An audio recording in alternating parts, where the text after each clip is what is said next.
Hey guys, tonight we're talking about the most dangerous drink in hip-hop history. A purple cocktail that looks like melted candy, tastes like cough syrup, and shows up in rap videos so often it started to look less like a drink and more like a tradition. It's called lean. Rappers sip it in music videos, fans mix it in plastic cups, and entire songs exist just to celebrate how slowly it makes the world move. But the strange part isn't that people drink it. The strange part is how often the people celebrating it in those songs ended up dying from it. Because lean isn't really a drink. It's a medical sedative designed to shut down the body's cough reflex, mixed with sugar, poured over ice, and turned into a lifestyle. And when enough of it collects in your bloodstream, it quietly tells your lungs to stop. Tonight we're tracing how one sweet purple cup became hip-hop's most casually accepted poison, and why a drink meant to calm coughs ended up claiming more rappers than gang violence ever did. But before we get comfortable, take a moment to like the video and subscribe, but only if you genuinely enjoy what I do here. Drop a comment telling me where in the world you're lying right now, perhaps tucked under a blanket halfway between curiosity and sleep. Now dim the lights, take a deep breath, and let's ease into tonight's journey together. To understand why musicians fell in love with a cough syrup, you need to understand what that life actually felt like. And what it feels like is a life that never pauses, where every hour is another verse you haven't finished yet. You're in a studio that smells like takeout containers and carpet cleaner. The verse you've been working on since midnight was almost right at 2 a.m. You've played it back 30 times since then. Each time it gets a little further away from right. This is how creativity works, apparently. You're 22. From a neighbourhood where making it out isn't a plan, it's the only plan. Music is how you're doing it, which means the session runs long because it has to. The label wants the project in 6 weeks. You have 4 songs, none of them finished. Someone with a spreadsheet in a building you've never been to has decided that your art has a deadline. You get home as the sun comes up. Your body is finished, but your brain hasn't been told yet. You lie down. The ceiling stares back.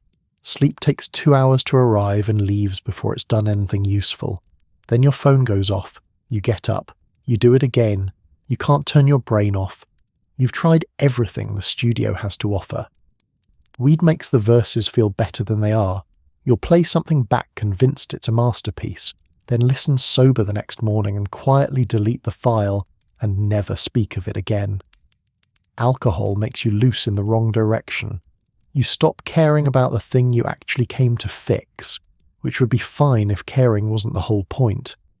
Cocaine turns everything up, and everything is already at maximum, and now there's also a version of you that thinks he's invincible and wants to talk about it at length. Pills knock you out, which technically solves the insomnia, except you wake up 8 hours later still inside the same problem. Then someone hands you a cup. 2 cups, actually. One nested inside the other, because one sweats through, and everyone in this room learned that the hard way at some point. The liquid inside is purple and cold, thick where the syrup settled. There's a Jolly Rancher dissolving at the bottom, watermelon probably, sitting there like a lost earring nobody went back for. You sip it. It tastes like medicine that got halfway to candy and decided that was close enough. Nothing happens for 10 minutes. You keep nodding to whatever's playing, keep half following the conversation, keep waiting. Then the room changes. Not dramatically. Nothing flips. Nothing spins. It's more like someone reached over and turned a single dial, barely a quarter turn, and everything shifted at once. The bass in the monitors gets heavier, not louder, heavier, like it dropped a floor inside your chest. The conversation around you slows just enough that you start catching things you'd normally miss. A pause, a look, the exact way a snare sounds different in the room than it does inside the headphones. Your shoulders drop. You didn't realize they were up. The anxiety that lives in your chest gets smaller. Not gone, just far away. like you're looking at it through the wrong end of a telescope. The voice that tells you the project isn't good enough, that you're behind, that someone else is working harder right now while you're sitting here, finally stops talking. And the music sounds different now. Not better exactly, but more felt. Like the difference between watching a fire from across the room and actually sitting next to one. It didn't speed you up, didn't scatter you, didn't hand you a fake version of confidence that evaporates by morning. It just slowed everything down without switching anything off. Lean didn't feel like getting high. It felt like finally being able to hear what you were already making. DJ Screw figured this out before anyone had words for it. He was a kid in Houston with a turntable and a theory that music played slower hit different, not worse, different. He'd take a record everybody knew and drag it down until it sounded like it was coming through water, through walls, through 3 floors of bass. People thought the record was broken. Then they heard it on Lean and understood immediately. The music wasn't slow. The world was finally the right speed. The double cup became what coffee is for other people. Something you held while you worked. Something that meant you were in the zone.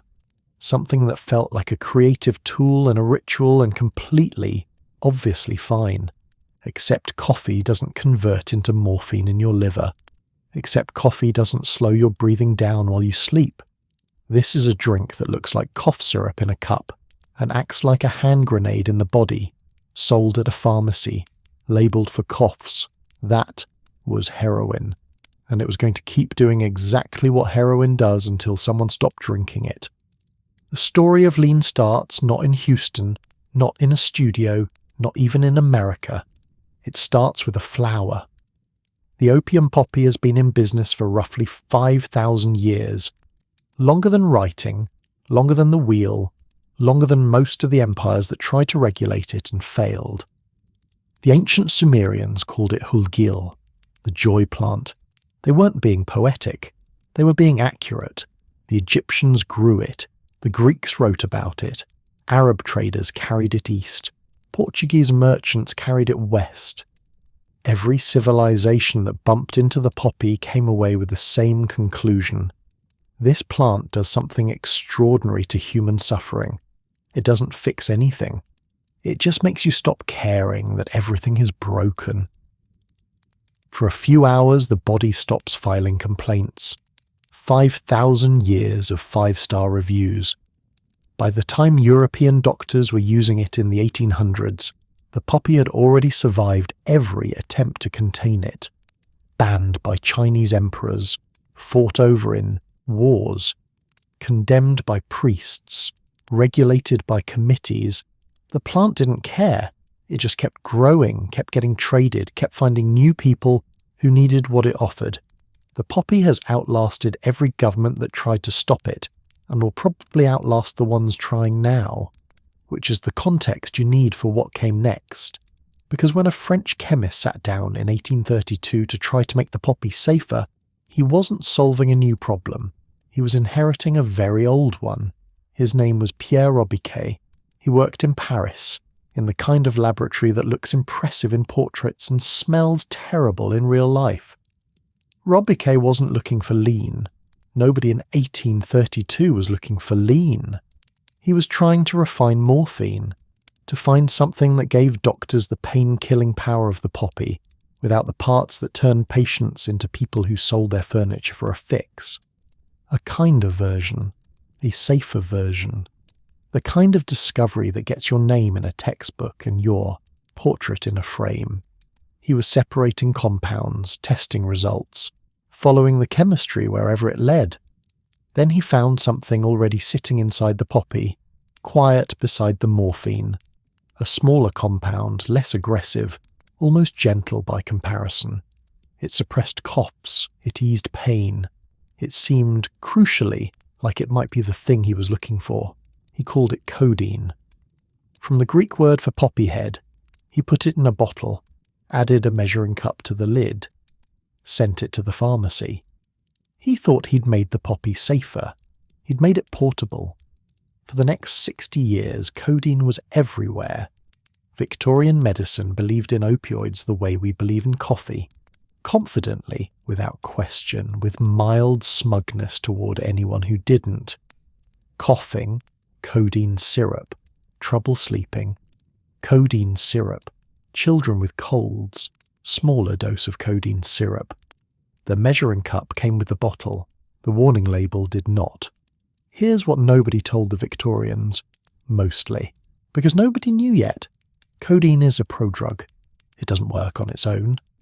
Your liver receives it, recognizes the molecular shape, and converts it, quietly, efficiently, every single time, into morphine. Every spoonful, every dose, every child's cough medicine. The pharmacy called it treatment. The liver called it something else. People started noticing they felt better than they should for a cough remedy. Then they started noticing they felt worse than expected when they stopped. By the early 1900s, the letters were arriving, not scientific papers, letters, from doctors, from families, from people who had started with a cough and ended somewhere they hadn't planned on going. The language was exquisitely polite. An unfortunate dependency, an attachment to the remedy, difficulty discontinuing the therapeutic course, because the Victorian era was not built for plain speaking about addiction. But the pattern was impossible to ignore, and the United States, which had been prescribing opioids to half its population for 40 years, decided it was time to do something about it. The Harrison Narcotics Act of 1914 was that something. It was less a drug policy and more a bureaucratic improvisation, a law written in a hurry by people who weren't sure what they were regulating, rushed through Congress by people who were sure they needed to do something, signed into existence by a president who mostly wanted to stop reading about it in the newspapers. Codeine got classified, controlled, moved behind the counter. Doctors now needed to justify prescribing it. Pharmacists needed to log it. The paperwork multiplied. The codeine didn't go away. It just became inconvenient to obtain, which, as history would repeatedly demonstrate, is not the same thing as solving the problem. Here's the part nobody puts in the history books. Lean isn't just codeine, the double cup, the purple colour, the specific sedated weight of it. None of that comes from codeine, alone. Codeine by itself makes you foggy and a little nauseated. Not exactly a cultural movement. The other half of the recipe is promethazine. Promethazine is an antihistamine, the kind of thing doctors prescribe for allergies and motion sickness. Unremarkable, unglamorous, the pharmaceutical equivalent of a beige Honda Civic. The sort of drug that sits at the back of the medicine cabinet for 3 years until someone throws it away without guilt. But promethazine does something interesting when it meets codeine in the same bloodstream. It blocks the nausea, the part that usually makes opioids unpleasant at higher doses. It amplifies the sedation. It stretches the high out, makes it smoother, makes it last longer, and it turns the syrup a deep, distinctive purple that doesn't look like anything else. Nobody planned that last part. Purple just happened. The chemistry didn't care about branding. It just turned out that the drug most associated with danger and death in hip-hop was also, aesthetically, a perfect colour. When pharmaceutical companies started combining codeine and promethazine into a single prescription syrup, legitimately for coughs and upper respiratory infections, they weren't trying to create a street drug. They were just trying to make a product that worked better and tasted less medicinal. They succeeded on both counts. The combined syrup was more effective than codeine alone. It was also, as Houston was about to discover, considerably more interesting. There was just one problem. It required a prescription. Not the kind of prescription you got by walking into a doctor's office and saying, "I have a cough." The kind that required a real diagnosis, a real doctor, a real pharmacy. The kind that left a paper trail. The kind that, if you were obtaining it for reasons other than a respiratory infection, required a certain amount of creativity. Houston developed that creativity fast. Some people found doctors willing to write prescriptions without asking too many questions. The kind of physicians who appeared in certain neighborhoods accepted cash and kept their offices open late. Some people cycled through multiple pharmacies across the city, presenting legitimate prescriptions that became increasingly difficult to justify on medical grounds. Some people worked in healthcare and found quieter routes. A thriving grey market emerged, purple bottles changing hands in parking lots, at parties, in the back rooms of record stores, at a markup that made the pharmacy price look like a fond memory.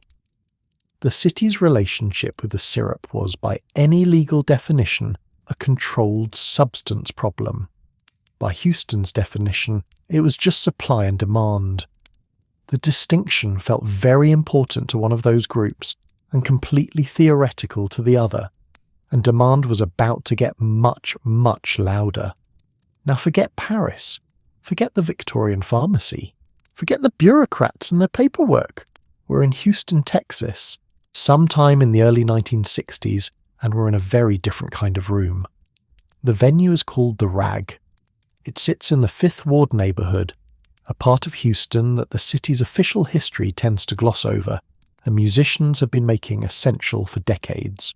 Blues nights, late sets, the kind of gigs where the last song ends at 2 a.m, and the musicians are still there at 4 because there's nowhere better to be, and also nobody has a car.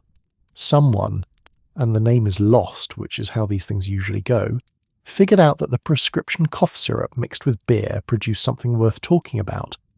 Not drunk exactly, not high in any way they had a word for, something slower, something that took the jagged edges off a long night and replaced them with something almost comfortable. They had invented lean. They had no idea they had invented lean. Word spread the way it always spreads in music scenes. Not through announcements, through rooms. One musician told another. The recipe travelled from the Fifth Ward to the Third Ward to wherever the music was happening that week. Beer got replaced by soda. The cough syrup got upgraded, from over-the-counter Robitussin to prescription codeine promethazine, the purple kind, the one that required a doctor's signature and tasted like someone had actually thought about it. Then someone dropped a Jolly Rancher in. Nobody remembers who. It doesn't matter. What matters is that the Jolly Rancher was the detail that made everything click. Watermelon or cherry dissolving slowly at the bottom, turning the whole cup sweet and purple and impossible to mistake for anything medicinal. The double cup appeared around the same time, one styrofoam cup nested inside another, because one sweats through and someone had cared enough to solve that problem. The engineering behind lean was, in its own way, thoughtful. It had a name now. Lean. Because of what it did to your body. Because of the way people stood when they'd had enough of it. Slightly forward, slightly slow, the weight redistributed, the world at a more manageable pace. By the 1980s, lean had a home address, Houston, Texas, Third Ward specifically, a neighborhood that had been writing its own rules about music and culture for decades and saw no reason to stop. The recipe had stabilized. Codeine promethazine syrup, the prescription kind, the purple kind, poured over ice, topped with Sprite, Jolly Rancher at the bottom. You sipped it slowly. That was the whole point. Lean wasn't a shot. It wasn't something you finished quickly. It was a ritual, a pace, a philosophy about how time should move when you're making something. Houston had accidentally invented the slowest drug for the fastest city in America. Houston's rap scene absorbed it completely, not as a vice, as an aesthetic. The music started changing to match the drug. Tempo slowed. Vocals got stretched out, dragged to the edges of recognizable words like the rapper was underwater and the underwater was somewhere you wanted to be. Bass frequencies got pushed until you felt them in your chest before you heard them in your ears. The whole sound moved at lean speed. Deliberate, heavy, unhurried. It was designed to make you want to stay exactly where you were, and one man was about to figure out how to bottle that feeling and sell it from his front door. But before we get to DJ Screw, there's something the story requires us to say. By the mid-1990s, lean wasn't just a Houston ritual, it was a Houston problem. Not in the way outsiders would eventually frame it, not as a moral failure or a cultural pathology, but in the way that people inside the community were starting to quietly count the names. Big Mo was one of the first people to say it out loud, a Houston rapper, a big voice, a man who loved lean the way the whole scene loved lean, genuinely, aesthetically, as part of the sound and the culture. He named his debut album City of Syrup. His second album was called Purple World. Subtlety was not the goal. He watched friends slow down in ways that had nothing to do with the music. He watched people who had been sharp and present become somewhere else, unreachable, moving at a speed that wasn't lean speed anymore, but something slower and more permanent. He kept making music. He kept sipping. Because that's what the culture did, and because the alternative, stopping, admitting what the cup was doing, required a vocabulary Houston hadn't developed yet. The cup didn't look dangerous. That was the whole problem. It looked like a drink. It tasted like candy. It felt like relief. It came in a styrofoam cup with a piece of watermelon candy at the bottom. Nothing about it announced what it was actually doing, one slow sip at a time, to the lungs and the liver and the brain of everyone who held it. Heroin at least had the decency to look like heroin. The names accumulated quietly, not headlines, not news reports, just absences. A voice that went silent. A producer who stopped showing up. A rapper whose last album came out and then there wasn't another one. By the time the rest of America heard about lean, Houston had already been paying for it for years. His name was WRLD Davis Jr. Everyone called him DJ Screw. He was in his early 20s, working out of his mother's house in the Cloverland neighborhood of Houston, with a turntable and a technique he'd stumbled onto by accident, slowing records down and dubbing the results onto cassette tapes, not just a little slower, a lot slower. He'd take a track everyone knew, something from the radio, something from a recent album, and drag it down until the vocals became something between singing and dreaming. He chopped certain bars, looping them back on themselves. He screwed the tempo until the whole track breathed differently. He called it chopped and screwed. People who heard it sober for the first time thought something was wrong with the tape player. The voices were too low, too slow, the rhythm wrong. They'd reach for the fast-forward button. Then they heard it on lean, and it made complete, total, immediate sense, because lean does to your perception exactly what Screw did to the music. Both of them slow the world down to a speed where you can finally catch things you'd been moving past. The pause between notes, the weight behind a word, the feeling underneath the feeling. The music and the drug had been looking for each other for years. Houston is where they finally met. The tapes spread through the city hand to hand, car to car, block to block. People drove across Houston to wait outside Screw's house. By the mid-1990s, he was reportedly making $15,000 a day selling tapes from his front door. Not from a label, not from a distributor, from his front door. Because nothing else sounded like this, and nothing else felt like this, and the feeling was the whole point. In February 2003, Six Mafia released Sippin' on Some Syrup featuring UGK and Project Pat. It went everywhere, not just Houston, not just Texas. Radio stations from Atlanta to Los Angeles started playing a song about a purple drink in a styrofoam cup, and listeners who had never been to the Third Ward heard the ritual described for the first time and wanted to understand it. Music videos showed the cup being held the way musicians hold guitars, casually, naturally, like it had always been there. Because in Houston, it had. The double cup was now on national television, held like it was nothing, like it was just what you did, which was exactly the problem. because lean had been quietly collecting its architects for years by the time the rest of America found out about it. Not loudly, not all at once, one cup at a time, one night at a time, in studios and cars and living rooms across Houston. The toll was invisible from outside the city. Inside it, people were starting to count. November 16th, 2000. 9 months after Sippin' on Some Syrup went national. DJ Screw was found dead in his studio. He was 29 years old. The toxicology report found codeine, Valium and PCP. The man who had built an entire city's sound around the feeling in that cup, who had turned lean's slowness into an art form, who'd sold $15,000 of tapes from his front door in a single day, had died inside the same feeling he'd spent his career making music about. The tapes kept playing. That was the thing about DJ Screw's death that the music industry missed, or maybe didn't miss at all and just didn't care about. The man was gone. The sound wasn't.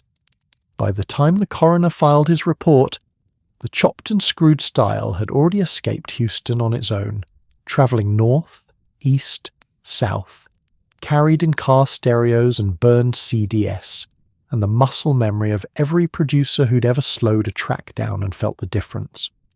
The feeling was too good to stay local. Atlanta heard it first, which made sense because Atlanta in the early 2000s was doing to hip-hop what Houston had done in the 90s, rewriting the rules from the outside while the coasts argued about who owned the genre. The trap producers absorbing Houston's influence weren't just stealing a sound. They were inheriting a whole philosophy. Slow is power. Heavy is right. Make the listener feel the music before they understand it. The cups came with the sound. Not immediately. Not all at once. But lean travelled the way music always travels, as atmosphere, as identity, as the thing you had to understand the art. By the mid-2000s, the double cup was showing up in Atlanta studios the way it had always shown up in Houston ones. Same recipe, same ritual, same completely obvious warning signs that everyone agreed to ignore. And then lean killed somebody famous enough that the whole industry had to notice. Pimp C died on a Tuesday, room 261, Mondrian Hotel, West Hollywood. His wife called for a welfare check. Hotel staff found him face up on the bed, which is how the coroner phrases it when they want to be clinical about something that isn't clinical at all. He'd been one of the architects of the sound that put lean on the map, the same voice on Sippin' on Some Syrup, the same man who'd spent 20 years making Southern rap essential. His group had finally hit number 1 on the Billboard chart 4 months before he died. 4 months. The coroner said, lean, combined with sleep apnea. Here's what that combination does. Lean slows your breathing down. Sleep apnea means your breathing already stops, periodically, while you sleep. Put them together, and your body receives 2 sets of instructions that both say the same thing. Less breath. Slower, stop. The body, always eager to please, complies. No dramatic moment, no alarm, just 2 things that had no business being in the same body, doing their math quietly in the dark. He was 33 years old. The music industry's response to the death of Pimp C was, in the grand tradition of music industry responses to uncomfortable things, largely nothing. There were tributes, dedications on albums, moments of silence at award shows. Houston went quiet for a week. The grief was real. The changes were not. Nobody reformulated the aesthetic. Nobody had a serious conversation about what it meant that the man who had just achieved the biggest commercial moment of his career had died from the drink that the genre had been celebrating for a decade. The cups kept appearing in videos. The styrofoam kept being held casually, naturally, like it had always been there, because it had. The music industry has a specific and well-developed talent for processing tragedy without learning from it. Grief becomes tribute. Tribute becomes content. Content becomes streams. Streams become revenue. The cycle is so smooth it barely registers as a choice. It just happens, the way metabolism happens, automatically, without anyone deciding to be heartless. Picture a man in an expensive chair nodding sadly at a death report, then turning to his monitor and approving the tour dates. He's not a villain. He's just doing his job. The job just happens to be this. Nobody decided to be heartless. That's the part that's genuinely impressive. It's not cruelty. It's something more banal and more durable than cruelty. It's the sincere inability to imagine that the thing generating the revenue is also generating the funerals. The math of grief doesn't fit into a quarterly report, and if you can't model it in a spreadsheet, it's very easy to treat it as an externality. Someone else's problem, somewhere else's cost. The culture moved on, and the most important rapper alive was waiting to pick up the cup. His name was Dwayne Michael Carter Jr., and what he did with the double cup was going to define what an entire generation thought was normal. The world called him Lil Wayne. By 2008, that meant the most important rapper alive. The kind of famous where what you do becomes what everyone does, whether you meant it that way or not. He was also, by his own account, drinking up to a pint of lean a day. Wayne didn't hide it. He celebrated it. He rapped about it with the affection most people reserve for long-term relationships. Tenderly, specifically, with genuine grief at the idea of being without it. "I don't want to go to heaven if I can't get in," he said once when asked about quitting. He described the lean the way a sommelier describes wine, the warmth, the particular quality of the slowness, the way it made the music feel inevitable. The lean wasn't a vice, it was a co-author, and because Wayne was the biggest rapper in the world, what Wayne did became what rap did. Not by announcement, not by anyone deciding anything, just by the quiet gravity of fame, the way the most visible person in a room defines what's normal in that room without ever meaning to. A generation of artists watched the most talented rapper alive hold a double cup like it was as natural as holding a microphone, and filed that image away as information. Labels watched, managers watched. The people whose entire job was to protect the people making the money watched a man publicly document his pharmaceutical dependency and said, nothing. Did less than nothing. Filed it under creative process. Moved on to the next rollout. The cups multiplied. By 2010, lean wasn't countercultural anymore. It had stopped being a drug and become a decoration. And that was the most dangerous thing that had ever happened to it. It was just there. In videos, in lyrics, in the casual background of studio photos posted at 3 a.m. Houston, Atlanta, Los Angeles, Toronto, didn't matter. The cup travelled. And somewhere along the way, it stopped being a thing people chose and became a thing that was just present, the way furniture is present. Nobody decides to have a couch. The couch is just there. Future built an entire artistic identity around it. His production, vast, foggy, bass-heavy, emotionally exhausted, sounded exactly like what lean felt like. Not by accident. He talked about it in interviews with a matter-of-fact tone of someone describing their morning coffee routine. This is what I drink. This is how I work. This is the sound that comes out when I'm inside the feeling. He wasn't apologizing, he wasn't glorifying, he was just reporting. Migos referenced it. Young Thug referenced it.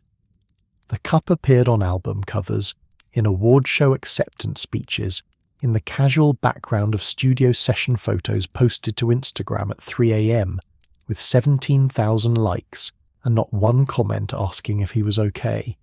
It was furniture, set dressing, as unremarkable and ever-present as a microphone stand or a pair of expensive sneakers. The generation that grew up on this music didn't encounter lean as a dangerous drug. They encountered it as an accessory, and accessories don't come with warning labels. Accessories are just things that make you look like the person you want to be. The double cup said, "I'm in the culture. I understand the sound. I belong in this room." It said nothing about the liver, and for a while, a surprisingly long while. Neither did anything else. The cup was everywhere, and the music was good, and the ritual felt like culture, not chemistry. Which is exactly how the most dangerous things always feel right, before they stop feeling fine. The first sign that the bill was coming due arrived in 2012. The most famous lean drinker in the world was falling apart in public, and nobody in a position to stop it was going to. Wayne collapsed on a private jet. Seizure. Emergency landing in Texas. His people said he was fine. He was not fine. The jet took off again. He had another seizure. Another emergency landing, this time in Louisiana. Multiple hospitalizations over the following year, each one more alarming than the last. The kind of medical events that end careers and end lives, and in Wayne's case, happened in public, while his label issued careful statements and his tour continued. His condition deteriorated visibly. He was in his late 20s and looked older, moving through interviews with the unfocused quality of someone whose body had started filing complaints his brain hadn't fully received yet.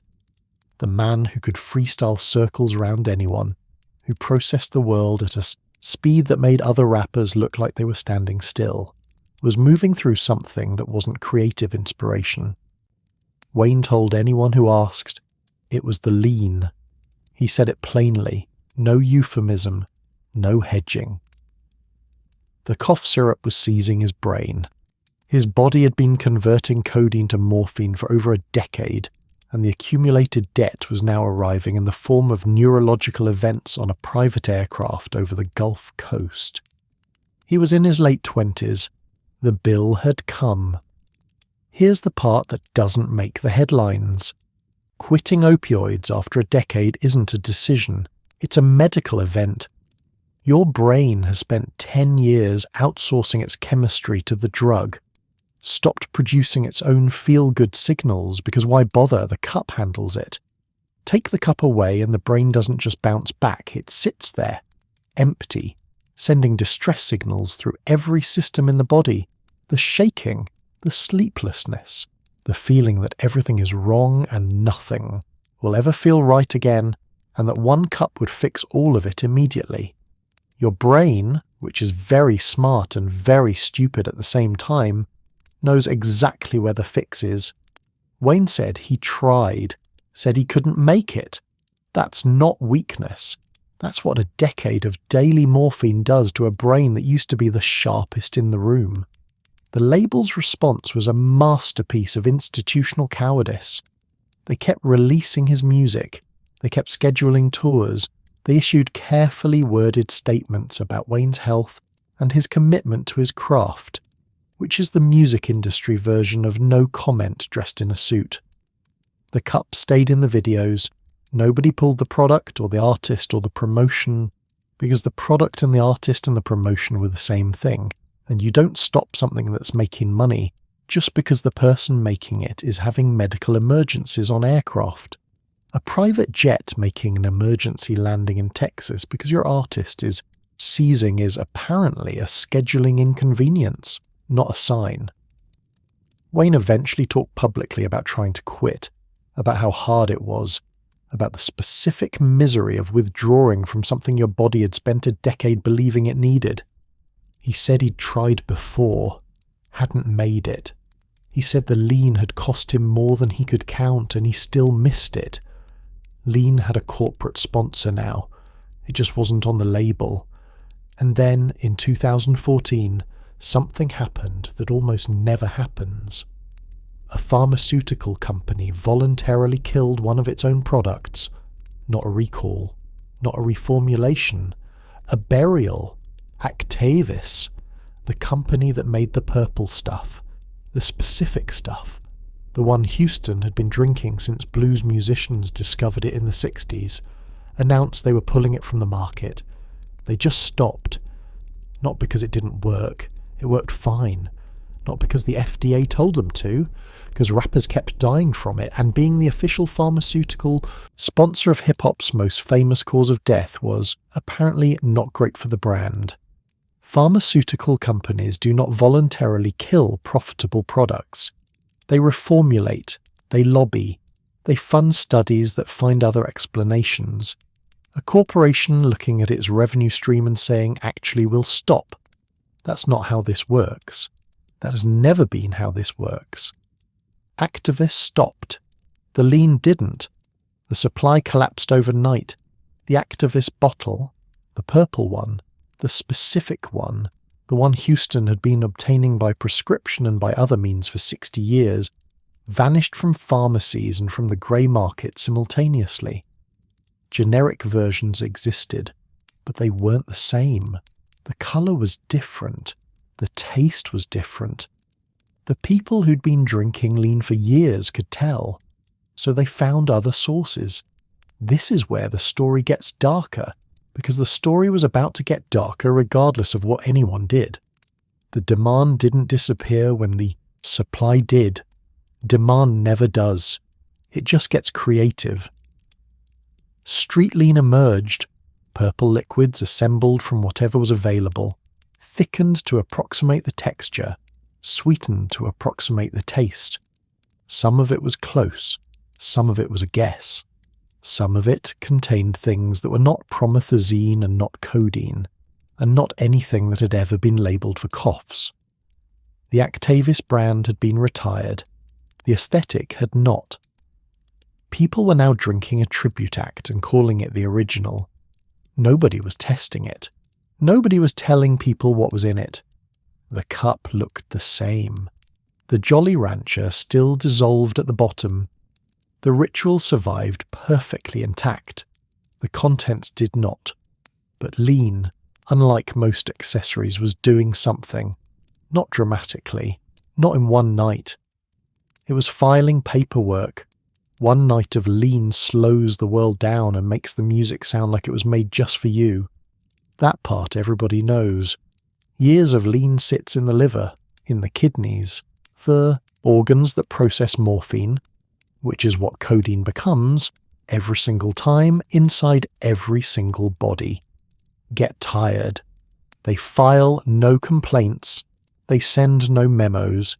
They just keep doing the job, quietly, until one day they don't. The damage accumulates the way debt accumulates. Quietly. Then all at once.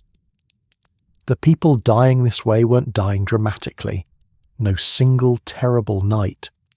Just bodies sending invoices that had been building for years, in people who'd been too far inside the ritual to read them. They weren't making headlines. They were just gone.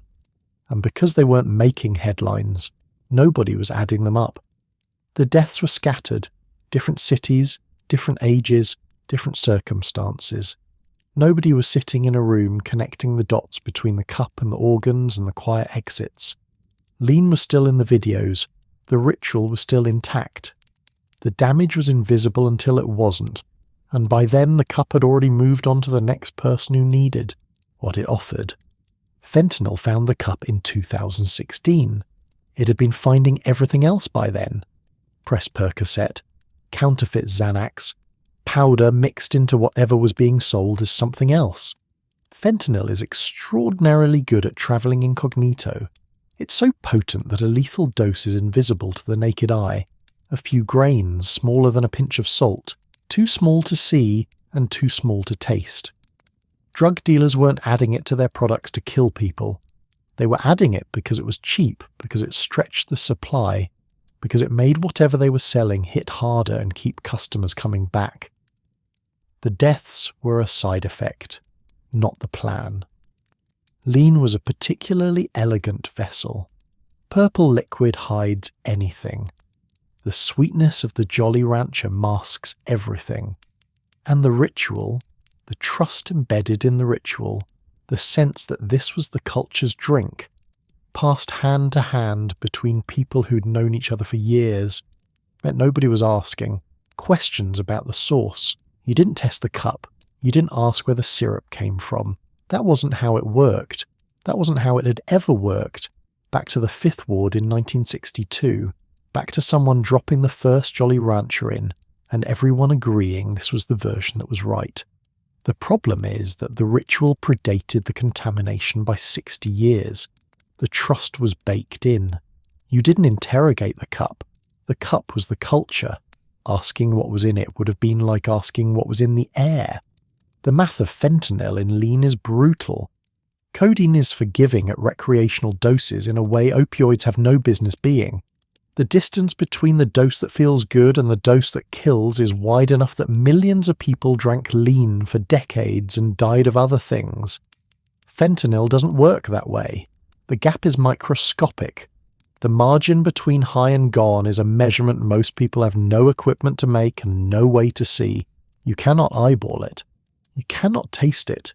You cannot know. The cup that had been passed, hand to hand, car to car for 60 years had become a lottery. Most people won. The ones who didn't were being logged as overdoses, which is accurate in the way that fell off a building is accurate. Technically true, completely missing what pushed them.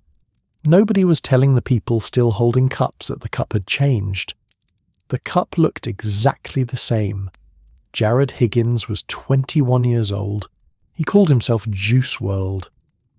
By 2019, he was one of the biggest artists alive, and unlike Wayne, he wasn't celebrating the lean. He was documenting it. The pills, the lean, the oxycodone, all of it ran through his music with the flat precision of someone reporting from inside a situation they'd already accepted. "I've been popping pills every day and I can't stop," he rapped, with a melody sweet enough to play at a wedding and lyrics that had no business being there. He was 20 years old when he said that. His label heard it and released it. On December 8th, 2019, his private jet landed at Chicago's Midway Airport. Federal agents were waiting, a routine search, the kind that happened to people travelling with the profile he'd built. Reports say Juice WRLD swallowed multiple Percocet pills in the hangar, trying to hide them from the agents, though people close to him have disputed this account. What isn't disputed? His body absorbed opioids in massive quantities in the minutes that followed. The same body that had been processing lean and pills for years. The same body he'd been rapping about losing for 3 years. It had been taking notes the whole time. It just didn't share them until now. He seized in the hangar. Paramedics worked on him for over an hour. He was 21 years old, 6 days after his birthday. The coroner found codeine and oxycodone in his system. Not fentanyl, not contaminated supply, just what he'd been taking, the same things he'd been rapping about for 3 years. The same pharmaceutical language that had run through every album like a thread he couldn't put down and apparently couldn't survive. He'd rapped about dying young so many times that his fans called it prophetic, which is one way to look at it. Another way to look at it is that he was a 21-year-old with a serious opioid addiction and no meaningful support in an industry that had watched lean kill artists since DJ Screw died in a studio bathroom 19 years earlier and had responded by releasing tribute albums and moving on. The streams on his music went up after his death. They always do. It happens every time without fail, with the grim reliability of a law of physics. The artist dies, the numbers climb, the algorithm promotes the grief, and somewhere in a building nobody outside the industry ever sees, someone notes the spike in engagement and files it under. Bittersweet. The cups kept being passed. The ritual survived everything. DJ Screw's death and 2000, Pimp C's death in 2007, Wayne's seizures, Fredo Santana's body giving out, Actavis pulling the product, fentanyl arriving in the supply chain, Juice WRLD in a hangar at Midway. The ritual survived all of it because rituals are more durable than evidence. They carry meaning that facts can't touch. The double cup meant something. It meant you were in the culture, you understood the sound, you belonged in the room, and meaning doesn't yield to mortality statistics the way you'd hope. The Jolly Rancher still dissolved at the bottom, sweet and purple, in studios and cars and living rooms across the country, held by a new generation who'd grown up watching all of this happen, who'd heard the names DJ Screw, Pimp C Big Mo, Fredo Santana, Juice WRLD, Each one a data point, none of them enough. Because the cup looked exactly the same as it always had. Same styrofoam, same colour, same ritual, and somewhere between Pierre Robiquet's Paris laboratory and a Chicago hangar, the drink had changed into something it had never been. Not a cough syrup, not a creative tool, not a cultural emblem, but a puzzle box that some people solved and some people didn't, and nobody on the outside could tell the difference. The doctors who would eventually try to fix this had a name for what was happening. It wasn't lean anymore, it wasn't even codeine, it was the opioid crisis wearing a styrofoam cup. And it was spreading into places DJ Screw had never heard of, carried by people who'd never set foot in Houston's Fifth Ward, passed in rooms that had nothing to do with chopped and screwed music, finding new people who needed what the poppy had always offered, the chance for a few hours to stop caring that everything was broken. The same thing it had always been, the same thing it had always done. The cup left Houston a long time ago. It left with the music, obviously. That part everybody knows. DJ Screw's tapes in car stereos, 3-6 Mafia on radio stations that had no idea what they were playing, lean as the implied subtext of an entire genre that was now everywhere. But by 2020, something else had happened. Something quieter.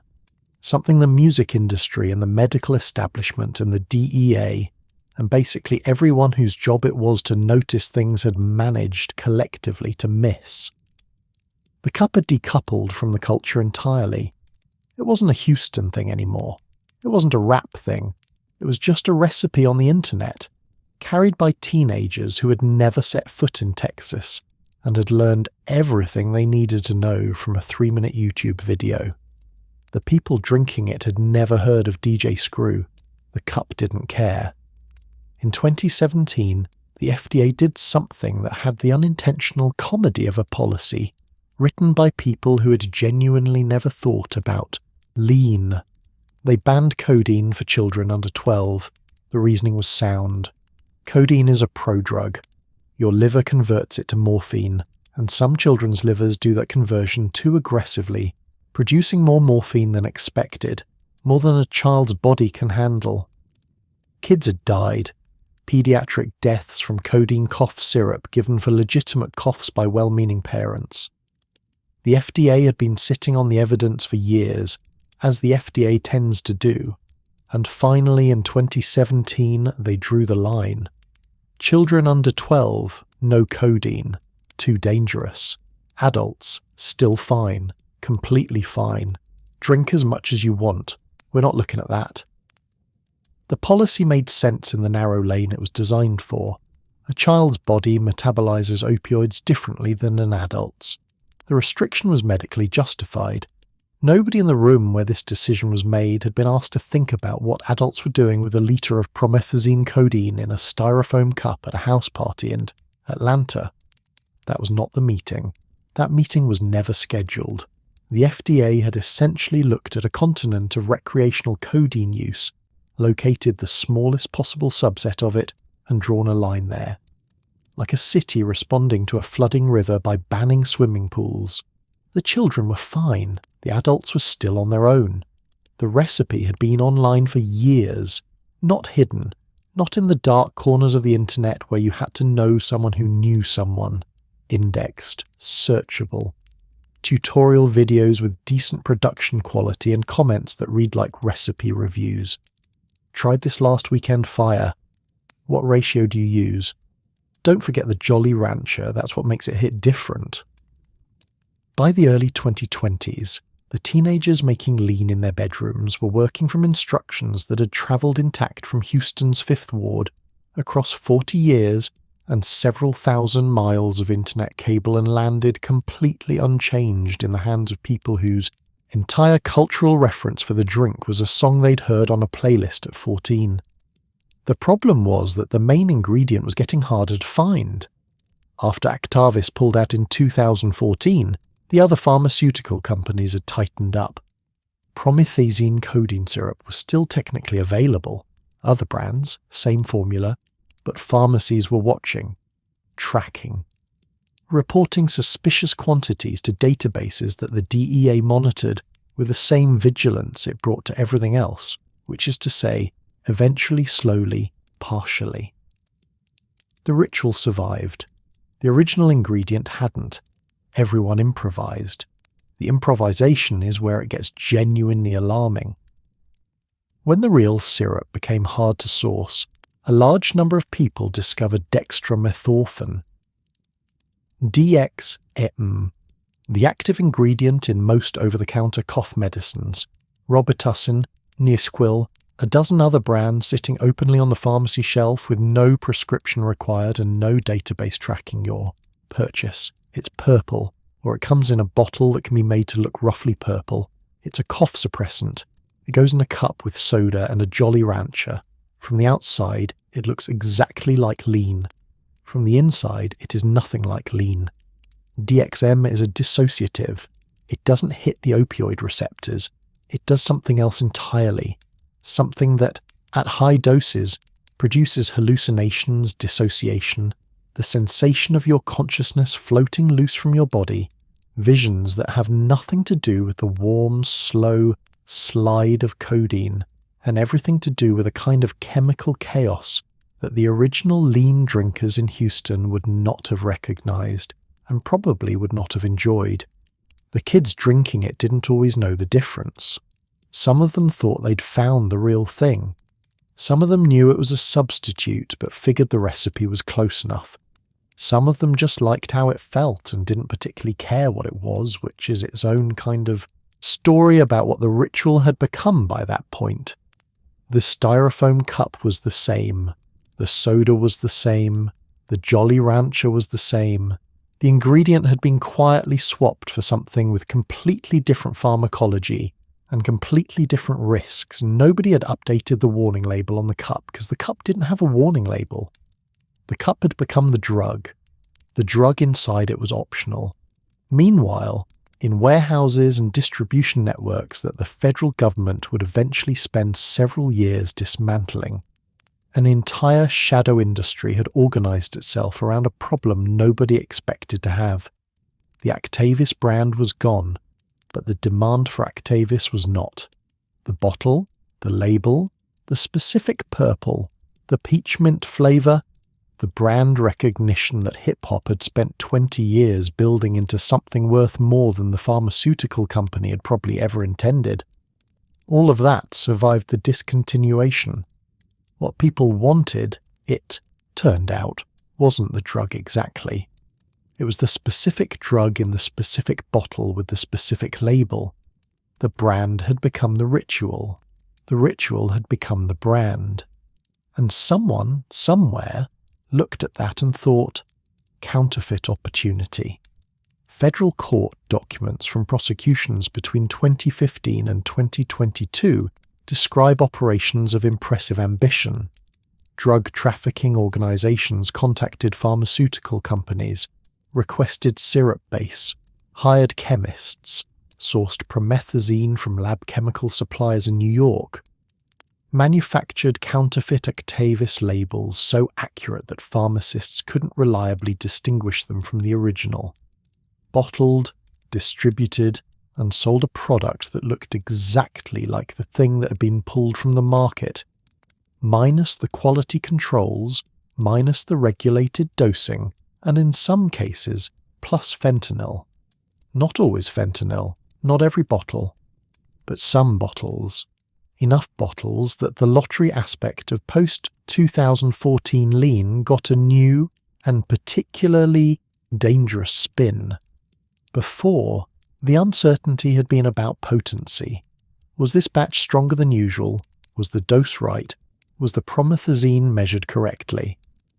After, the uncertainty included a new variable that the original lean drinkers in Houston had never had to consider, because in Houston in 1962, nobody was putting fentanyl in the cough syrup. The brand was so trusted that criminals spent millions recreating it. After it was gone, the contaminated supply didn't stay in Houston. It didn't stay in hip-hop. It found everyone. On September 7th, 2018, Mac Miller died in his Studio City home. He was 26. The cause, a mixture of fentanyl, cocaine, and alcohol. The fentanyl in counterfeit oxycodone pills, not lean specifically.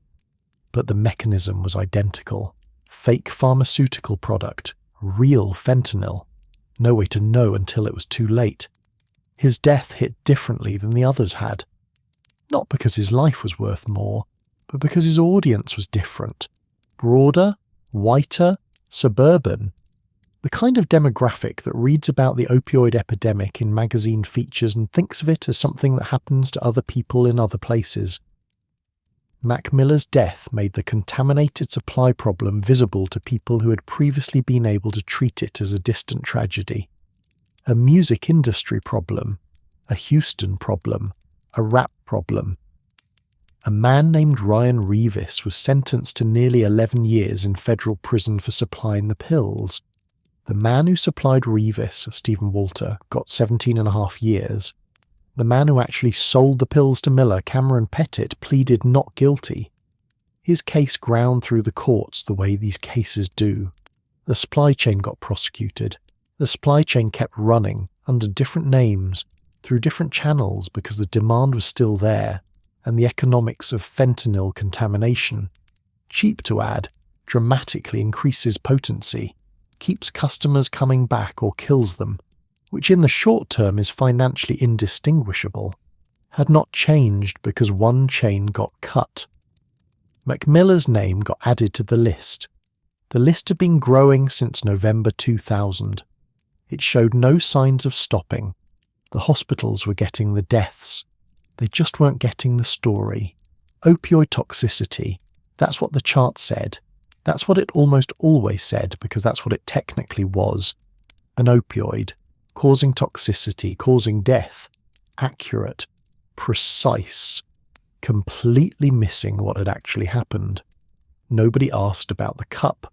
Nobody asked about the styrofoam. Nobody asked whether the purple drink in the patient's hand at the time of the 911 call was lean or counterfeit, lean or DXM-based lean, or something assembled in a warehouse from components bought through a New York chemical supplier. The doctors weren't asking because they didn't know to ask. The intake forms didn't have a lean field. The DEA database tracked codeine prescriptions, not purple, drink consumption. A 22-year-old dying in a hospital in rural Kentucky from what looked exactly like an opioid overdose and was classified as an opioid overdose had no flag anywhere in the system connecting his death to a 60-year-old ritual that started in Houston's blues bars with musicians and a headache remedy. The epidemiologists were counting the right drug. They were counting the wrong thing. Lean as a specific phenomenon, with its specific cultural infrastructure, its specific route of administration, its specific demographic patterns and geographic spread and ritual context, was generating deaths that the data recorded as opioid overdoses and filed alongside the fentanyl and the heroin and the pharmaceutical pills and all the rest of it, indistinguishable, invisible in the statistics it was generating. Like a ghost haunting its own crime scene. Here is something almost nobody talked about while the codeine was getting all the headlines. Promethazine, not codeine, not the opioid. The other thing, the antihistamine, the ingredient that made the lean purple and the lean thick and the lean slow and the lean last, the co-pilot. Promethazine was doing things that the codeine wasn't doing, and the things it was doing weren't good, and they weren't being counted. First, it has cardiac effects. At high recreational doses, not prescription doses, the doses people were drinking in double cups across years of regular use, promethazine can mess with the electrical system of the heart. Irregular rhythm. QT prolongation, which sounds like a software error and functions roughly like one. The heart's timing code gets corrupted, and sometimes the hardware crashes. Second, it's anticholinergic, which means it blocks a specific set of signals in your nervous system, the ones that, among other things, regulate your heart rate, your digestion, your saliva. dry mouth, fast heartbeat, confusion. At high doses, in people with underlying conditions, in people who'd been drinking it daily for years, anticholinergic toxicity could look like a dozen other things and get treated as a dozen other things while the actual cause sat, unlabelled, in a styrofoam cup on the nightstand. The codeine was the part everyone could see, the part that converted to morphine, the part that slowed your breathing, the part that killed you in the ways opioids kill you. Promethazine was quieter about it. The drink had 2 passengers. Only one of them ever bought a ticket. The lean had been an American story for most of its life. Houston to Atlanta to Los Angeles to everywhere, but always with a centre of gravity, always with a culture of origin that gave it shape and meaning. You could trace any cut back through the music, through the producers, through the studios, through the Fifth Ward. The thread was always there. By 2019, the thread had snapped. The United Kingdom had been selling codeine over the counter for decades, not promethazine codeine. Specifically, the British formulations were different, but codeine, accessible, no prescription needed, sitting on shelves in Boots and Superdrug alongside the paracetamol and the vitamins. Australia had it. South Africa had it. Dozens of countries had codeine as an over-the-counter product, because codeine at therapeutic doses for legitimate coughs was, genuinely, a reasonable medication that most people used correctly and didn't die from. Most people. The internet, at some point between 2015 and 2020, introduced these countries to lean. Not to hip-hop necessarily. Not to DJ Screw. Not to the whole cosmology of chopped and screwed music and Houston summers and the smell of a recording studio at 3 a.m. with a double cup on the console. Just to the recipe. Just to the tutorial. Just to the information that if you combined certain things in certain proportions with a certain type of soda and a certain type of candy, you got a certain kind of feeling. A British teenager in 2019 making lean in his bedroom had never heard of Pimp C. An Australian kid in Melbourne had never heard of 3-6 Mafia. The ritual had gone fully wireless. No culture required. Australia blinked first. In February 2018, Australia banned over-the-counter sales of all codeine-containing products. No more pharmacy shelf. No more grabbing a box of Panadine with your groceries. Prescription only. Full stop. Effective immediately. The Australian government had watched codeine misuse climb for years. Not just lean, but codeine in all its forms, the pills and the syrups and the combination products, and decided the time for incremental policy was over. The United Kingdom tightened in stages, package size limits, pharmacist consultation requirements, quiet increases in how closely the purchases were tracked, not a ban, not yet. But a slow reduction in how easy it was to simply walk in and buy the ingredient and the quantity you needed for the recipe. Canada moved. Parts of Europe moved.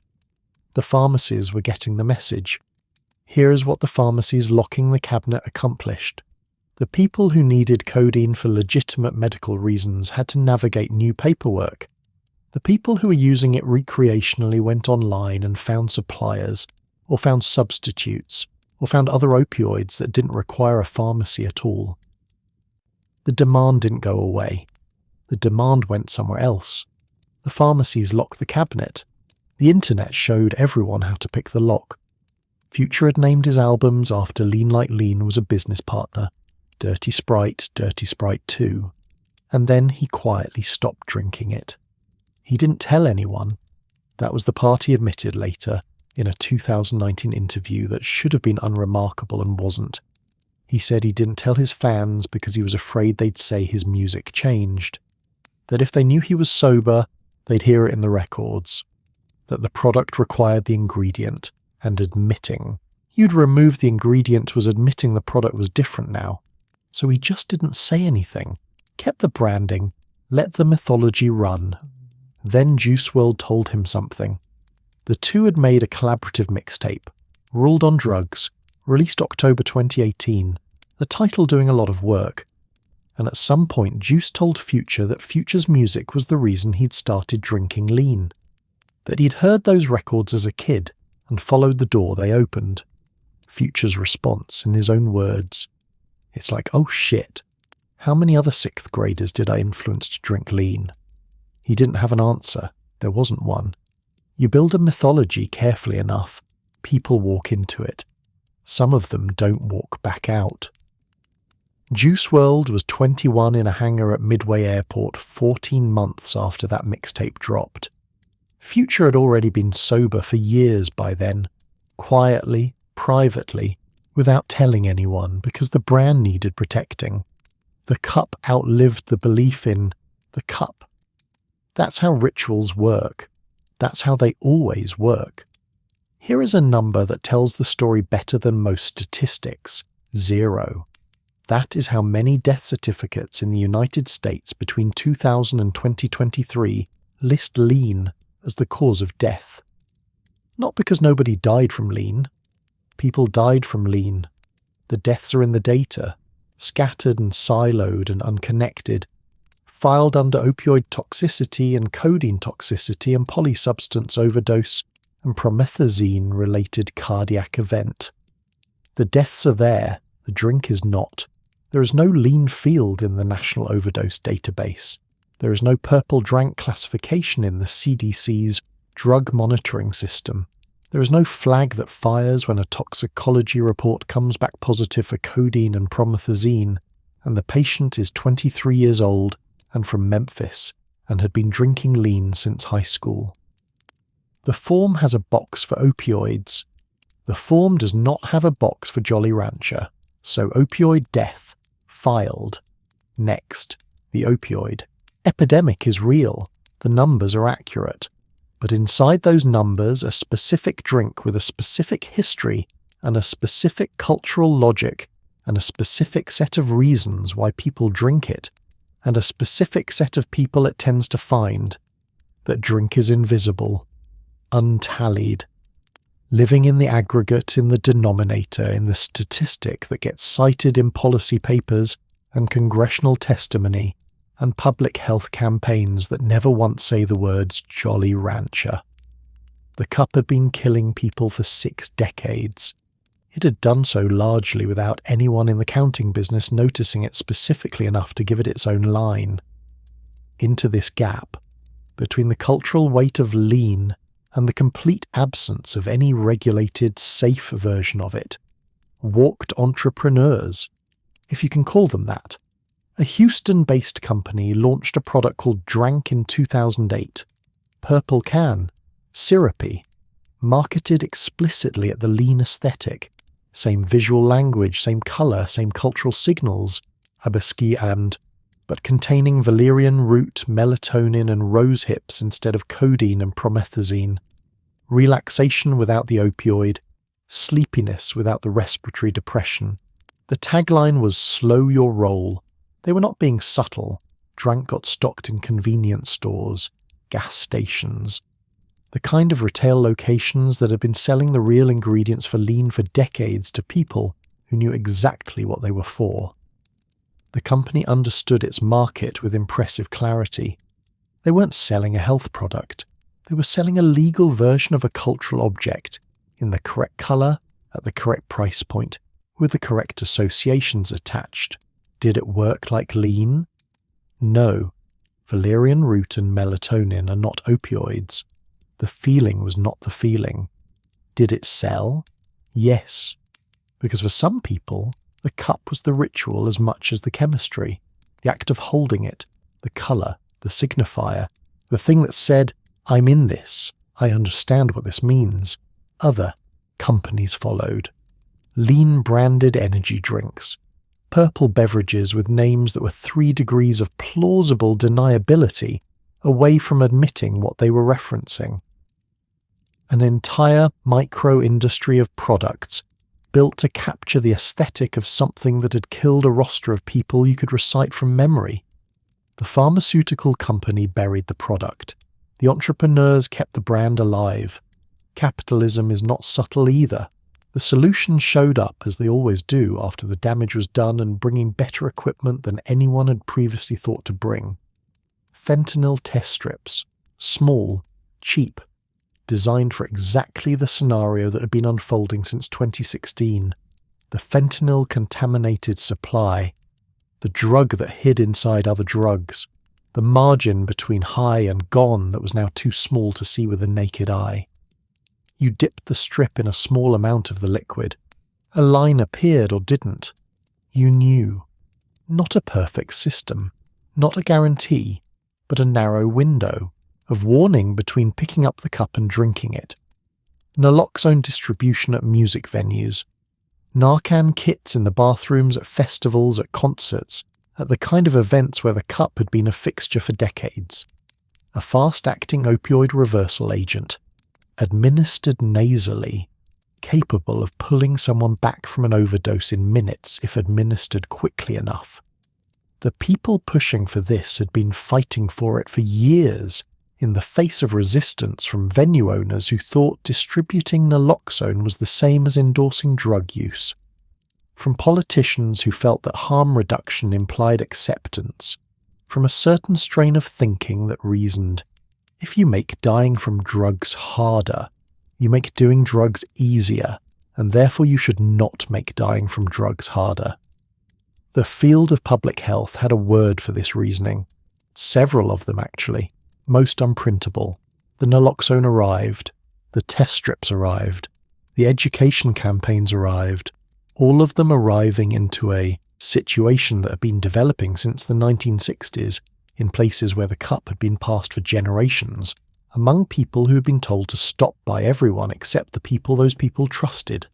The solution was being handed out at the same venues where the problem was being celebrated. That's not cynicism. That's just what showed up and when. What nobody had a kit for was the stopping, not the overdose, not the emergency.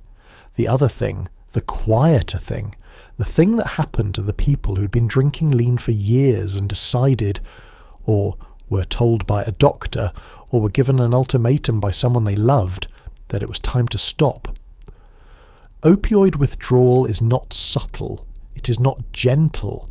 It does not respect the fact that you have decided to do the right thing. It arrives within hours of the last dose. First, unease.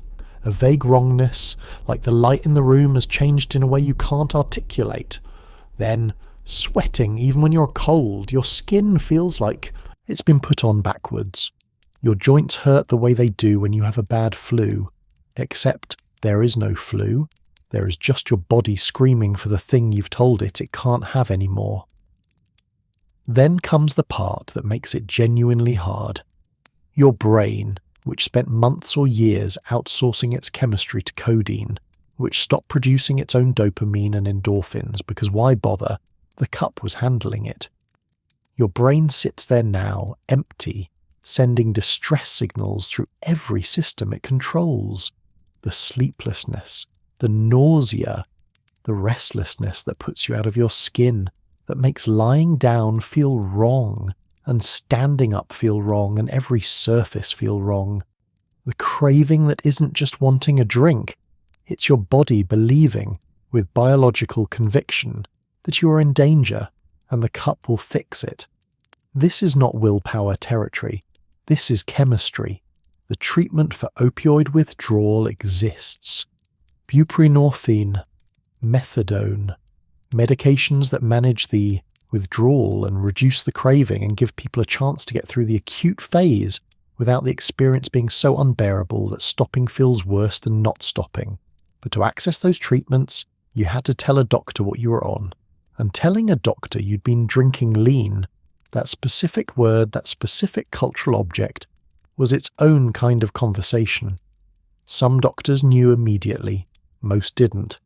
The ones who didn't required explanation, and explanation required time, and time required a level of comfort and trust that the specific demographic most likely to be drinking lean did not always have with the specific institutions most likely to provide the treatment. A kid from the 5th Ward who'd been drinking since he was 16 didn't necessarily have a relationship with a prescribing physician who understood what lean was, what the ritual meant, what the withdrawal looked like specifically, what the cultural weight of the cup felt like on the way out. He had a doctor who saw an opioid dependence case, which it was. But it was also more than that, and the more than that was the part nobody had built a system for. While all of this was happening, the bans, the counterfeits, the deaths, the DXM substitutions, the naloxone kits, the entrepreneurs selling melatonin in purple cans, something else was quietly occurring on the other end of the story. DJ Screw was becoming an institution, not a cautionary tale, an institution. The University of Houston established the DJ Screw Archive. Hundreds of his cassette tapes, the ones that had been copied and traded hand to hand across Houston's Fifth Ward, the ones that had been the soundtrack to the lean ritual for an entire generation, the ones that had been confiscated in police raids and dismissed as drug music and treated as evidence of moral decay, those tapes were being digitized, catalogued, and preserved as cultural artifacts. Music historians were writing papers, journalists were publishing retrospectives. The same chopped and screwed sound that the Houston music establishment had ignored for years, that radio stations had refused to play, that the mainstream had treated as a regional curiosity until it quietly took over half of hip-hop's sonic vocabulary. That sound was being studied. DJ Screw died in 2000. He was 29. The coroner found codeine, Valium and PCP in his system. By 2019, the house in South Park where he made his tapes, the one fans had been making pilgrimages to for years, the one that had been dismissed as a drug den and then gradually recognised as something else, had a historical marker outside it. Texas has a specific process for designating historical markers. There are criteria, there are committees, there are applications and reviews and the formal apparatus of a state, deciding that something matters enough to be remembered officially. The state of Texas put a marker on the house where a man made music that people drank codeine to listen to, which then spread across the country and eventually the world, and contributed to a cycle of deaths and rituals and addiction and art that is still running. The marker doesn't say any of that. The marker says he was an innovator, which he was. Both things are true. That's the part that doesn't resolve neatly. The cup was still there, held by a new generation, passed in rooms that had no connection to the Fifth Ward, no understanding of what chopped and screwed meant, no memory of DJ Screw's voice slowed to half speed, making something heavy and slow and southern into art that changed music forever. Still warm, still purple, still the same offer. And somewhere in that new generation, in those rooms with no connection to Houston, the next person was picking it up for the first time, not knowing the names, not knowing the price. The cup left Houston a long time ago. It had been leaving since the first cassette tape got passed through a car window, since the first producer in Atlanta slowed a track down and felt the difference, since 3-6 Mafia put the ritual on the radio, and the radio put it everywhere else. By the time the rest of the world noticed lean had already arrived. It just hadn't introduced itself yet. What happened next is the part nobody was watching for. Not because the story got quiet, because it got wide. The cup had always been a Houston story, then a Southern story, then an American one. But somewhere around the early 2000s it stopped being American at all. It just became a thing that existed. Everywhere. All at once. In languages it had never been named in countries that had never heard of DJ Screw, in bedrooms that had nothing to do with the Fifth Ward except that the music those bedrooms were playing had been shaped somewhere down the line by the sound the cup had made. Possible. The ritual didn't need a passport. It just needed the music to get there first. London figured out lean on its own. Not entirely from scratch. The internet existed. The Houston tapes were online. Someone had seen the videos. But the UK grime and drill scene of the early 2010s arrived at the cup through its own route. British codeine was freely available at Boots Pharmacy. No prescription, over the counter. A bottle of codeine Linctus, the UK version, legitimate, labelled, sitting on the shelf between the cough drops and the cold medicine, cost about £4 and change, which was considerably cheaper than finding a script in Houston. The logistics were almost offensively easy. Grime artists started referencing it. The language shifted, lean imported directly from American rap, but the bottle in the hand was British, bought legally, from a pharmacy chain with a logo that looks like a typeface someone chose to seem trustworthy. Section Boys, Skepta. Producers in East London building music that sounded, if you closed your eyes, startlingly like Houston 1995. Bass heavy, slow in the right places, built for the inside of a car at night. The cup had crossed the Atlantic and barely changed its clothes. The British government noticed around 2015. Codeine quietly became harder to get. Pharmacists were required to supervise every sale. Quantities were restricted, and the push was on to make it prescription only, though the full reclassification never quite arrived. The reasoning was polite, the rollout was gradual, and the press coverage was mostly about people buying it for back pain, which was true, because most people buying it were buying it for back pain. The fraction buying it for a styrofoam cup with a Jolly Rancher wasn't mentioned in the parliamentary briefings. The scene kept going. Because the scene had learned what Houston had learned 30 years earlier.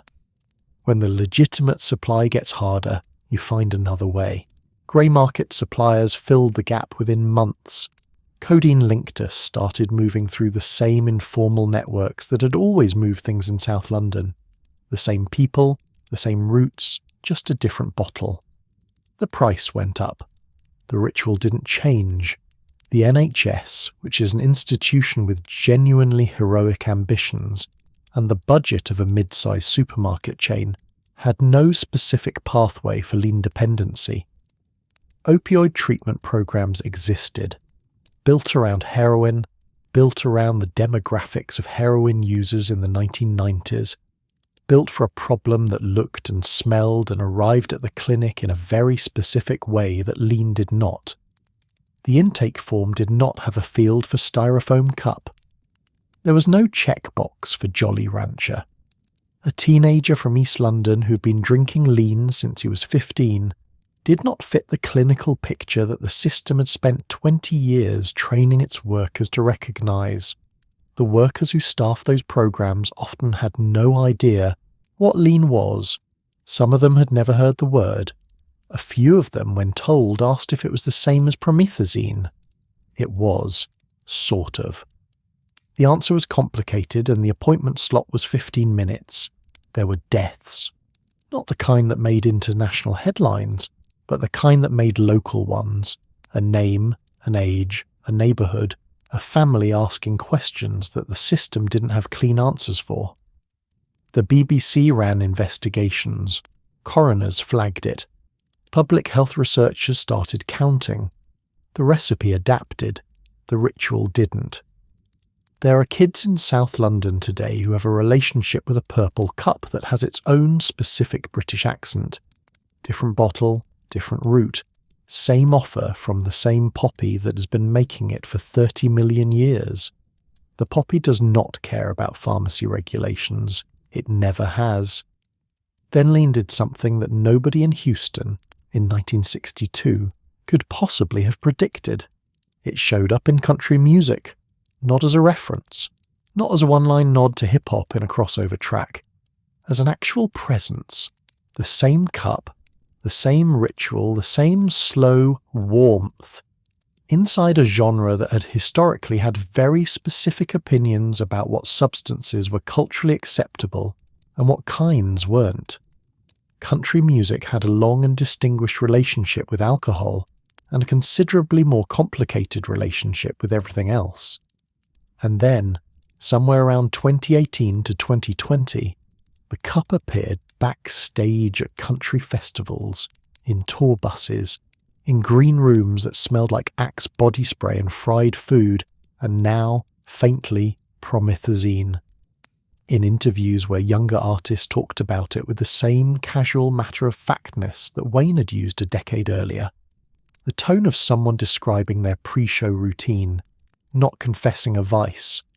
A wave of country artists who had grown up on hip-hop as much as on country, who had come up listening to Future and Lil Wayne and didn't see a contradiction in also loving George Strait, had brought the cup with them when they crossed over. The country music establishment did not know what to do with this. Nobody wrote an official response. Nobody issued a statement. A few older artists gave interviews where they looked like they were trying to remember if they'd ever had to think about lean before and were annoyed that they now did. The younger ones mostly just kept going, which is what younger artists always do when the establishment looks uncomfortable. The cup didn't care about genre. It had travelled from blues to rap to grime to country in 60 years without losing anything but its original prescription label. Each new scene thought it was discovering something. Each new scene was just the next stop on a route the poppy had been running since before any of their grandparents were born. And here is something worth sitting with for a moment. Lean killed people in Houston for 40 years before anyone with institutional power decided it was a crisis worth responding to. DJ Screw died in 2000. Pimp C died in 2007. Big Mo, who named his album City of Syrup and Purple World, and was about as subtle as a man can be while still technically using metaphor, died in 2007. Lean a contributing factor, and the institutional response was tributes and tour dates, and the quiet continuation of everything. The deaths accumulated. The cups kept circulating. Public health moved at the speed of a committee that hadn't been formed yet.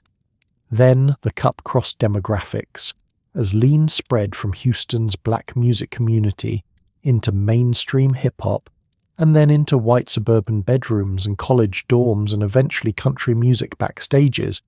As the face of who was holding the cup changed, something interesting happened to the urgency of the people whose job it was to care. Australia passed a national ban. The UK tightened pharmacy access. The FDA restricted codeine for children. Congressional hearings happened.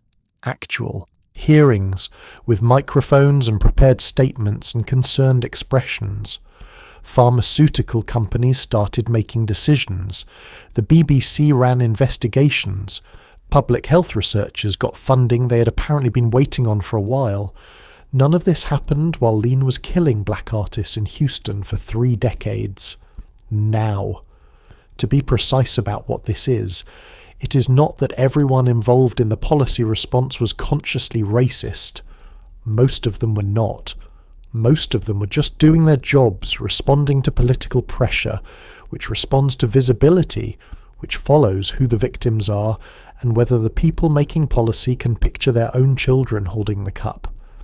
Houston's Fifth Ward did not produce that kind of visibility. A country music festival did.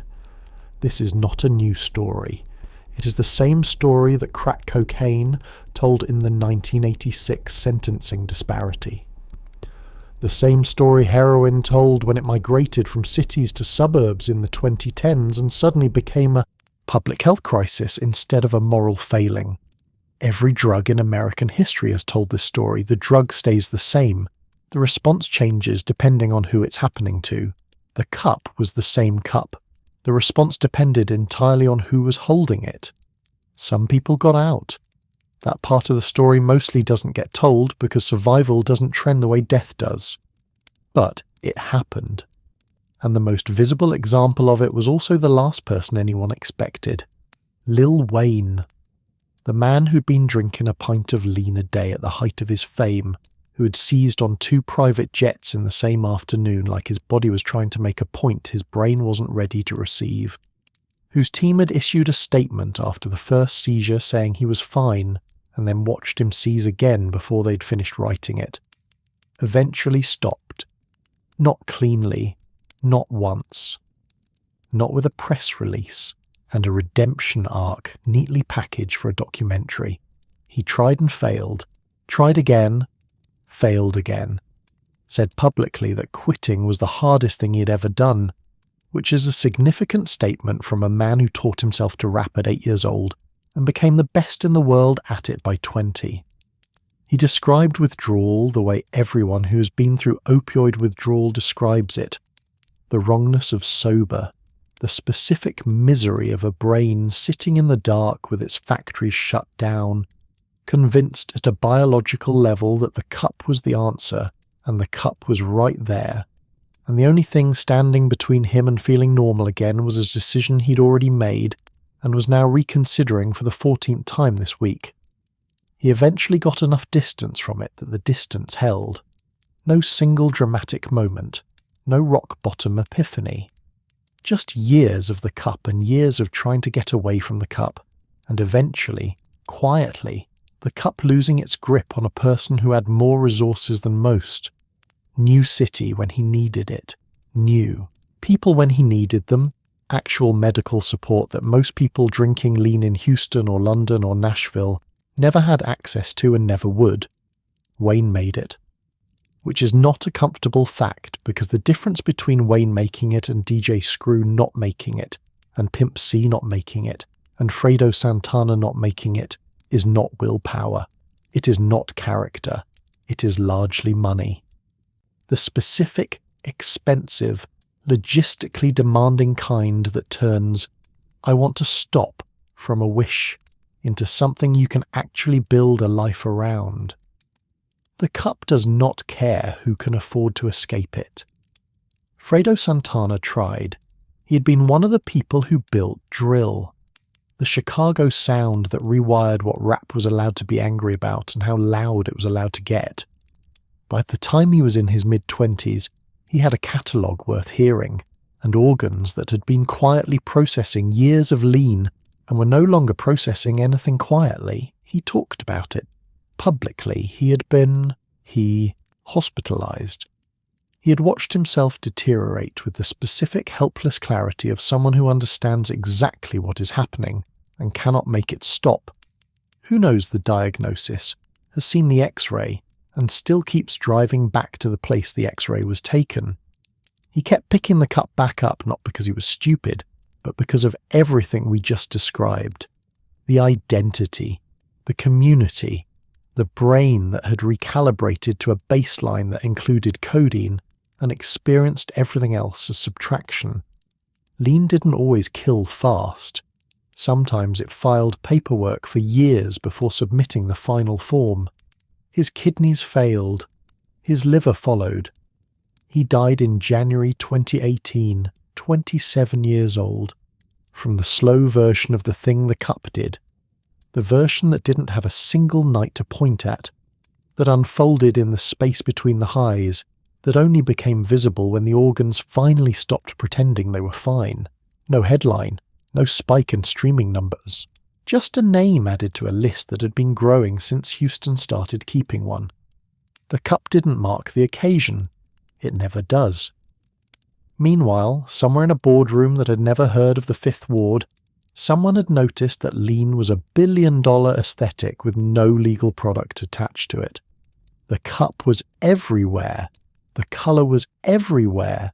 The ritual was everywhere. And the actual drug was increasingly dangerous, increasingly restricted, increasingly likely to contain something that would kill you. There was, from a purely commercial standpoint, a gap in the market, so they filled it.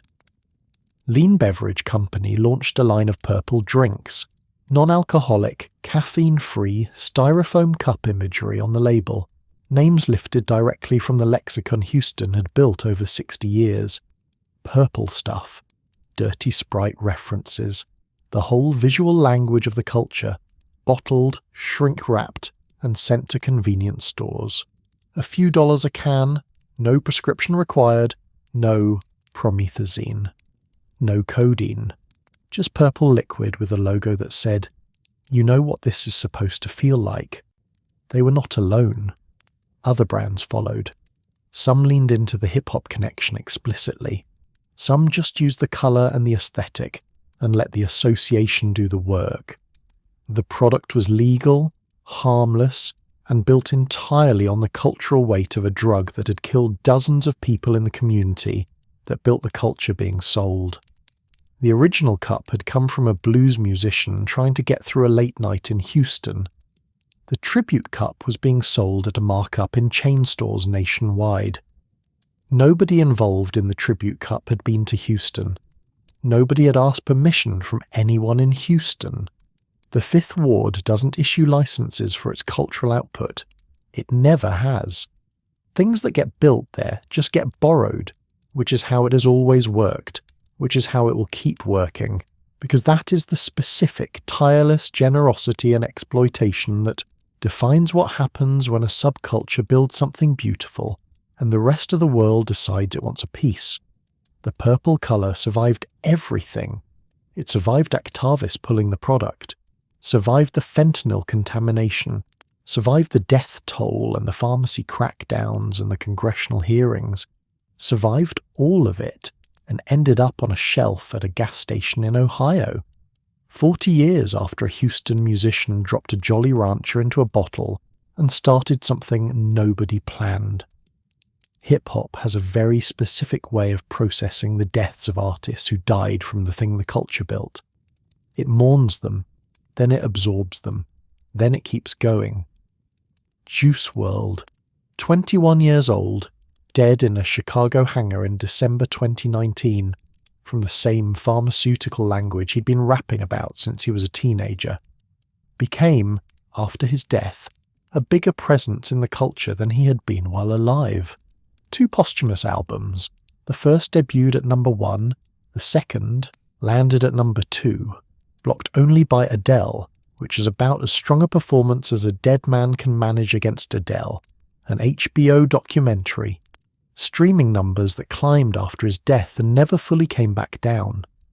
His catalogue, which had spent 3 years documenting his own deterioration with the flat honesty of someone filing a report about themselves, was now being consumed by an audience twice the size of the one that had been listening while he was alive and might have said something. The same with Mac Miller, who was not a lean death but was a fentanyl in the supply chain death, which by 2018 was the same ecosystem, the same pattern, repeating, with the mechanical reliability of a vending machine that only sells one thing. The grief was real. Nobody is saying it wasn't. But the industry that processed the grief was the same industry that had watched these artists document their own addictions for years, released the documentation, and collected the revenue. The label that signed Juice WRLD when he was 17 and put out songs about popping pills to a teenage audience did not hold a press conference about its responsibility for any of this. Neither did anyone else. Death became mythology. Mythology became streams. Streams became revenue. Nobody decided to be heartless. That is the part that is genuinely impressive. The process was just so smooth, so well established, so practiced, from DJ Screw to Pimp C to Fredo Santana to Juice WRLD, that it happened automatically. Grief converting to content, converting to money, no deliberate cruelty required. The next artist picked up the cup. Their label approved the rollout. The poppy doesn't know about any of this.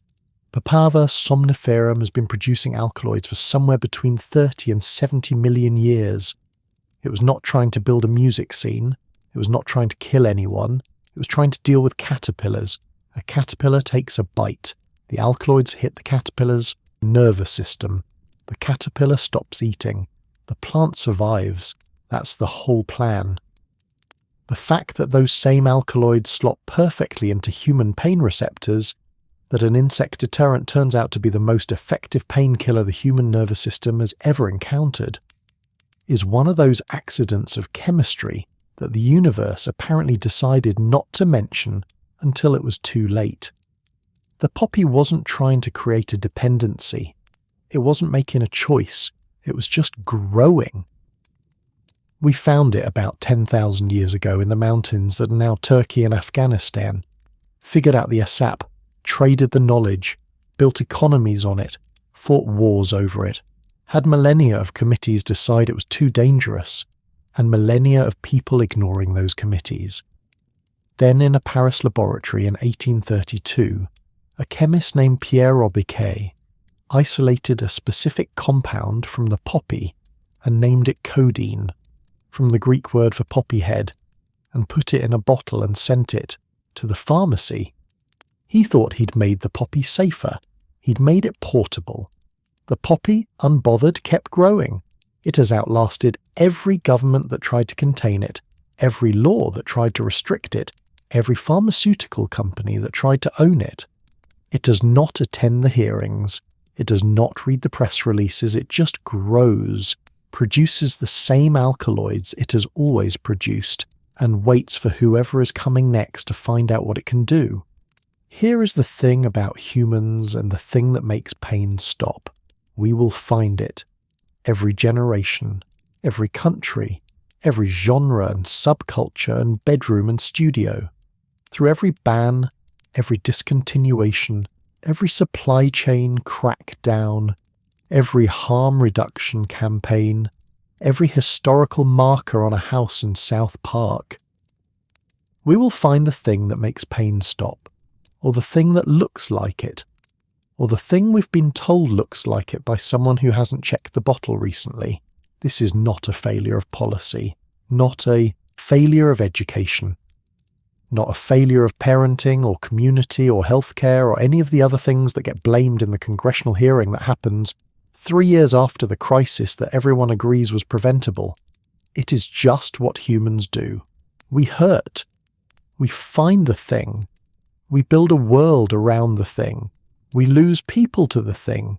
We mourn them and absorb them and file the grief under bittersweet and keep going. And somewhere else, in another bedroom, at another late hour, someone who has never heard any of these names mixes the recipe for the first time and feels the world slow down to exactly the right speed. And the poppy, unbothered, keeps growing. It was here before Pierre Robiquet, before Houston, before any of this. It will be here after whatever comes next. It does not have opinions about any of it. It just grows and waits and keeps making the same offer it has always made. The cup is still warm, sitting somewhere right now, in a room we can't see, in hands we don't know, being offered to someone who doesn't know the names, not Pimp C, not DJ Screw, not Fredo Santana, not Juice WRLD, not any of them. Just the slow warmth, the quiet world, the feeling of being, briefly, genuinely fine. The same offer the poppy has been making for 30 million years. We have never, not once, been able to say no.